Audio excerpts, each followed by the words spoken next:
For the debate, I recognize the member from Essex.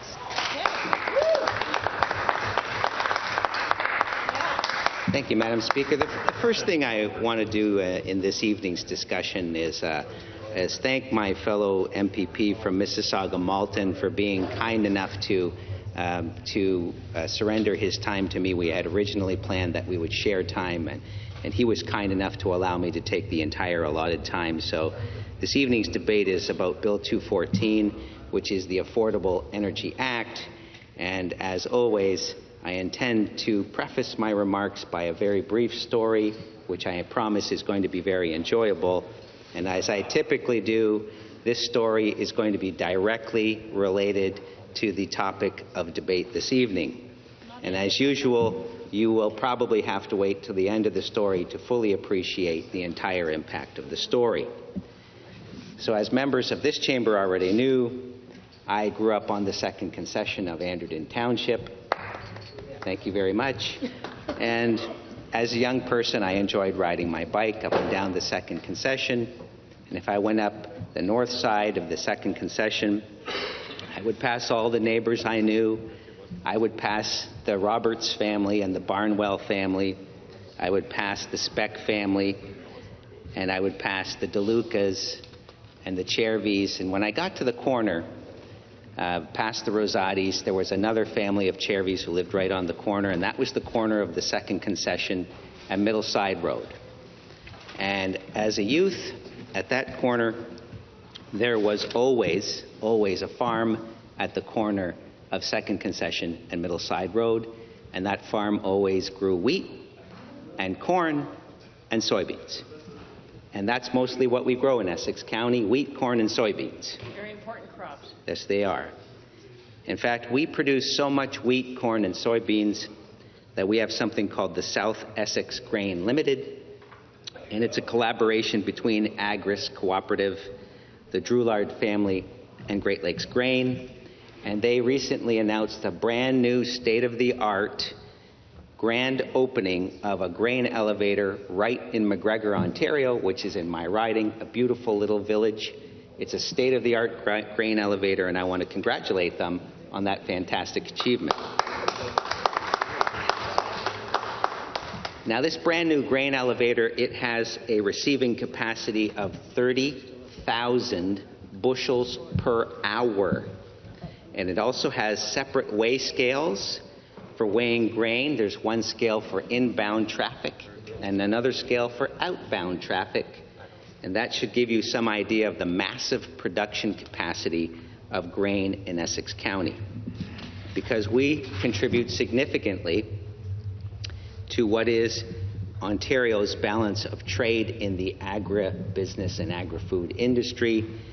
At present, Ontario exports approximately $26 billion worth of food exports, and Ontario, and specifically Essex County, contributes to that wonderful balance of trade. Now, when I was riding my bike up and down the second concession of Anderton Township, none of that troubled me because I did not know anything about agribusiness or about balance of trade. And if I rode my bike past the Middleside Road and continued up the second concession, I would go as far as the mushroom farm, because I knew the family who owned the mushroom farm, and that was the Burberry family. And even though their last name ended with a vowel, I knew they weren't Italian. They were actually Albanian. And I knew that because I went to school with Geraldine Burberry. That was the daughter in that family, and we went to school together at Anderton Public School, which was the best school in all of Canada. And then, so I got to the Burberry's house, which was where the mushroom farm was, and I wouldn't go any further because I didn't know any families past the mushroom farm. I didn't know any families past the Burberry house. And that's probably one of the reasons why I never got to the end of the second concession, and I never got to River Canard, and I never got to meet Jackie Magri, because she lived in River Canard beyond the Burberry's house. And so it was many years. It wasn't until I was 25-year-old until I met Jackie Magri. And that was a very fortunate incident because eventually that's the girl I married.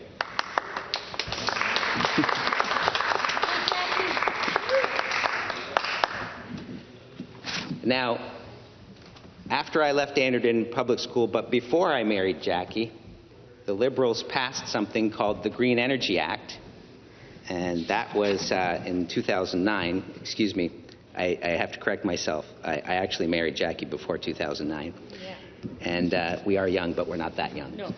And the Green Energy Act massively subsidized the installation of solar panels by massively paying and overpaying for electricity produced by solar panels. Of course, that's the only way you could put up solar panels, is by massively and ridiculously paying over market cost for the electricity they produced. But if that weren't galling enough, the Liberal so-called Green Energy Act actually prohibited municipalities from passing any bylaws that would protect agricultural land from the installation of solar panels. So if you wanted to install solar panels on agricultural land, there was absolutely nothing the municipality could do about it. So under the Liberal so-called Green Energy Act, that beautiful farm at the corner of the 2nd Concession and Middle Side Road, which was producing all that grain and contributing to the balance of trade in the province of Ontario, that beautiful farm disappeared, and what took its place was a massive solar panel installation. And let me tell you, Madam Speaker, that solar panel installation is not green. You know why? Because you can't just plant solar panels in the ground like grain and they don't sprout up like corn.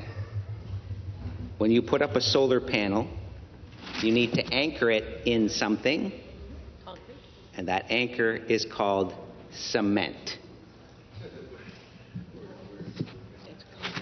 According to the Scientific American, cement is one of the most energy-intensive products on the planet. The chemical reactions involved produce even more carbon dioxide as a byproduct. Making 1 kilogram of cement sends 1 kilogram of CO2 into the atmosphere. Worldwide, every year, cement and concrete produces as much as 9% of all CO2 emissions.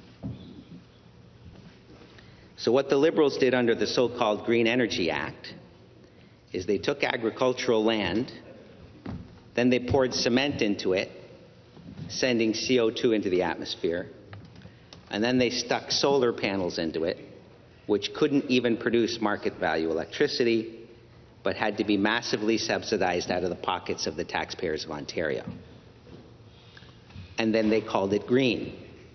Oh, the Green Energy Act, I remember. And the NDP voted for it. They did. They did.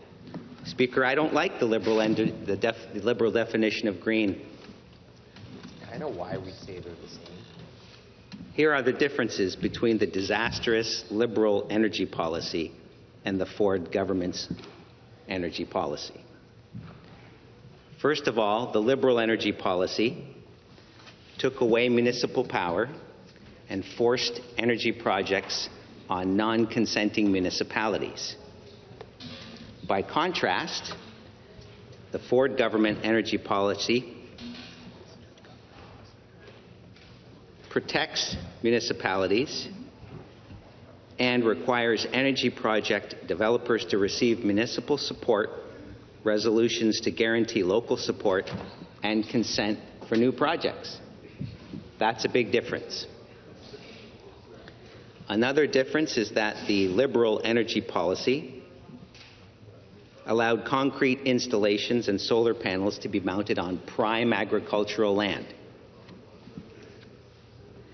However, the Ford government's energy policy prohibits all projects in specialty crop areas, prohibits all projects in specialty crop areas, and prohibits ground-mounted solar in prime agricultural areas. The third major difference between the Liberal energy policy and the Ford government's energy policy is that the Liberal policy did nothing for Northern Ontario, whereas the Ford energy policy incentivizes Northern Ontario projects and projects that avoid prime agricultural areas along with unlocking Crown lands for renewable energy. Another major difference between the Liberal energy plan and the Conservative PC energy plan is that the Liberal plan did nothing for Indigenous communities.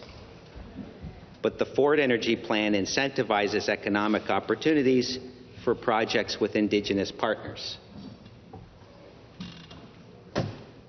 Another difference between the Liberal plan is that the Liberal plan chewed up agricultural land, and the Ford energy plan requires an agricultural impact assessment for any project on all prime agricultural areas. Those are 5 major differences. Now, Speaker, the farm at the corner of the second concession and Middleside Road in Anderton Township is gone now. But the Speck family is still there, the Rosatis are still there, the Cherries are still there, and I'm still there. I live right around the corner across the railroad tracks. And there's nothing I can do to bring back that farm at the corner of the second concession and Middleside Road. But I can make sure that Ontario has clean, reliable, and affordable energy. I can vote for that. I can make sure that solar panels don't get installed with concrete on prime agricultural land. I can vote for that. I can share Ontario's growing wealth with northern communities and Indigenous communities. I can vote for that. And I can vote for energy which is green and affordable at the same time. I can certainly vote for that. Now, I spent a lot of time extolling the virtues of the Ford energy plan and criticizing the disastrous decisions of the Liberal so-called green energy plan. But I can't say anything about the energy plan put forward by the NDP because they don't have one. And now seems like an appropriate time to take a pause. And I've said this before, we don't spend enough time recognizing the achievements of other members in this chamber. We all have public achievements, but we have achievements apart from that. And tonight I want to specifically recognize the member from Mississauga, Aaron Mills, who's listening attentively to my speech. He is now. I want to recognize the member from Mississauga, Aaron Mills, because he recently completed something very special. He completed a certification which I would guess probably nobody else in this chamber has. It's a very special certification. He's become a master certificate holder. He is now certified. He's got a piece of paper that says it. He's certified as a master shawarma preparer. I want to congratulate him for that. Let's give him a round.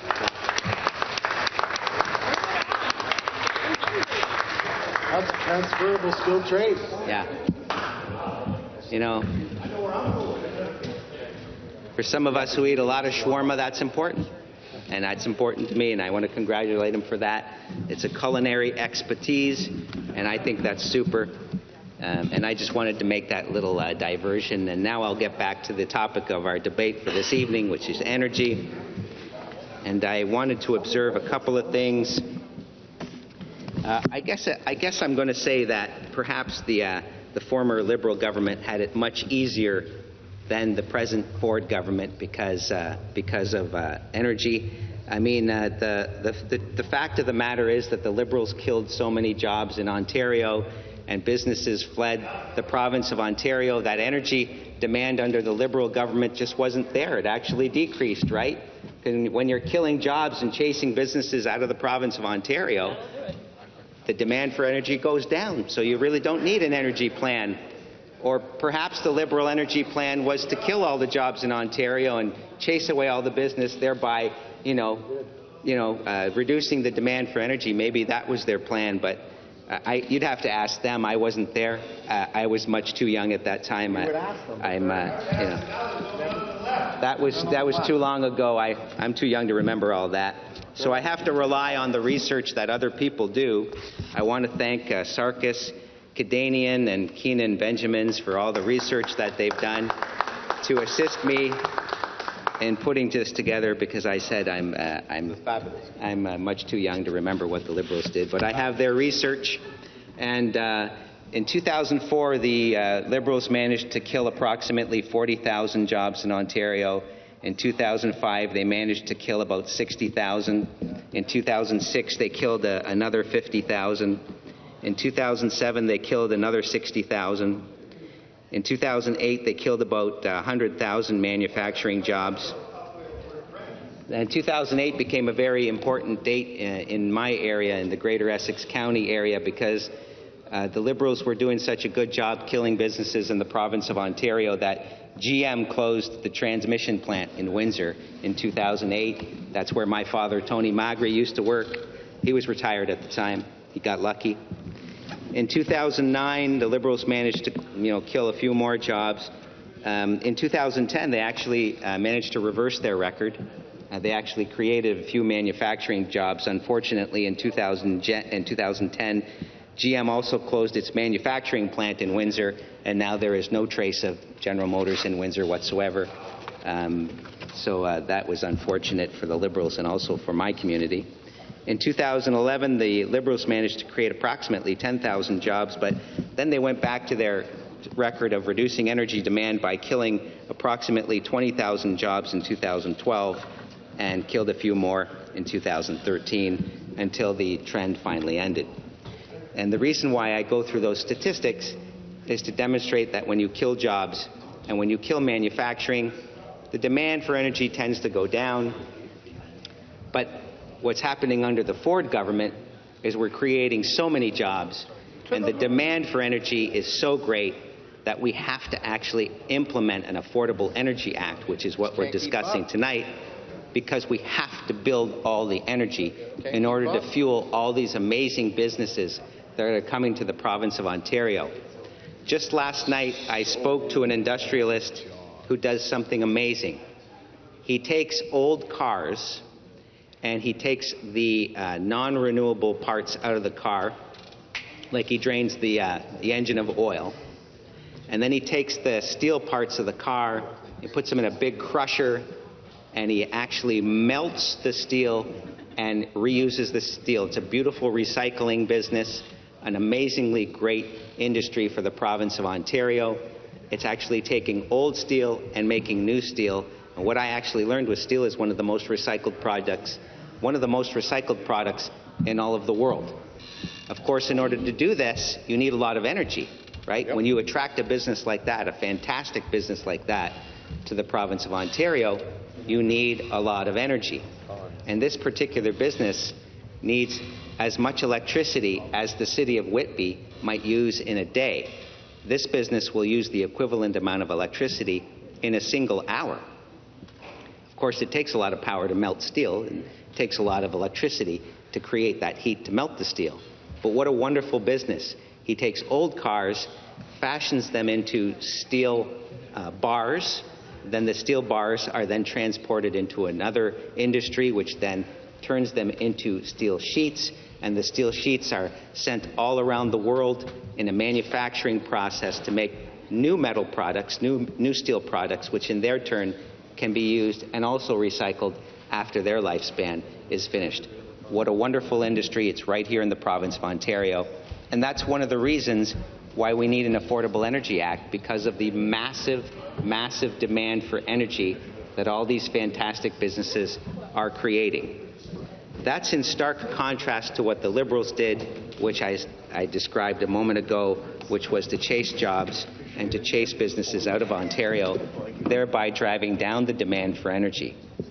I suppose that was, well, I'll let the Liberals, I know the Liberals are listening intently to what I say, because, it was part of their plan, and I'm sure that they will think about what I've said, and perhaps they'll have some response for me tomorrow. I don't know if this debate is going to continue on tomorrow, but we'll see what happens. I did not find anything within the NDP materials with regard to what they propose to do to fuel all these amazing businesses that are opening up in the province of Ontario. But I know we have a plan, Madam Speaker. We have a plan to fuel Ontario and to power Ontario's growth, and I'm proud to support that plan. and I'm happy to continue this debate a little longer.